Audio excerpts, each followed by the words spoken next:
Hello বন্ধুরা, কেমন আছেন? আশা করি আপনারা ভালো আছেন। আমিও ভালো আছি।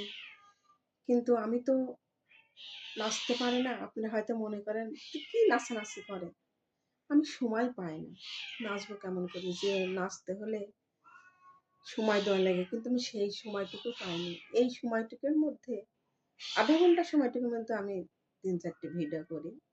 আমার ভালো লাগে আপনাদের সাথে সময় কাটাতে। তাই সময় মনে খুব ব্যথা, কষ্ট আপনাদের সঙ্গে আমি শেয়ার করি। প্লিজ, প্লিজ দয়া করে আমার ভিডিওটা আপনারা ভাইরাল করে দেন। আমার খুব স্বপ্ন ছিল জানেন? যে আমি জীবনে অনেক বড় হব। একটা বিশাল একটা বাড়ি করব। গরিব গরিবের পাশে দাঁড়াবো। এটা শুধু ইউটিউবারদের কাজ। তাছাড়া এত বড় লোক আছে কেউ পারবে না এই কাজ করতে। যারা ইউটিউবার এদেরই মন বড়। তাছাড়া কারোর মন বড় নেই। আমার খুব স্বপ্ন ছিল। কিন্তু এই গরিবের স্বপ্ন জীবনেও সত্য হবে না। স্বপ্ন শুধু স্বপ্নই থেকে যাবে। এমন কেউ কি নেই যে আমার ভিডিওটা ভাইরাল করে দিবে? আমাদের খুব খুব কষ্ট। শুধু আপনাদের সঙ্গে আমি বলতে চাই, আমার এই কারোর সঙ্গে কষ্টের কথা শেয়ার করতে নেই।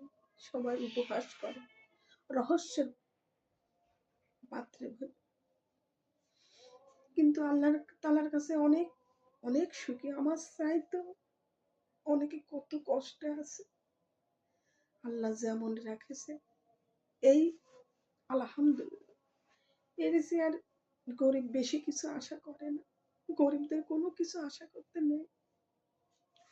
কোনো কিছু আশা শুধু আশাই থেকে যায়। আশা কখনো পূরণ হয় না গরিবের। গরিবের শুধু স্বপ্নই থেকে যায়। স্বপ্ন দেখায় গরিবের। পাপ পাপ। আমি কল্পনা করতে পারিনি যে আমার ভিডিও আপনারা দেখবেন। আমাকে সবাই উপহাস করে রহস্যের পাত্রী ভেবে যে কি এইসব ভিডিও কে দেখে। আমি একটা অসহায় নারী। আমার কেউ নেই জানেন, কেউ নেই কষ্ট বোঝার মতো। শুধু আপনারা আছেন, আপনারা আছেন। হে আল্লাহ, তুমি ছাড়া আর আপনারা ছাড়া আমার কেউ নেই, কেউ নেই এই দুনিয়ায়। হে আল্লাহ, তুমি আমাকে কি বলবো বলার কোনো ভাষা নেই।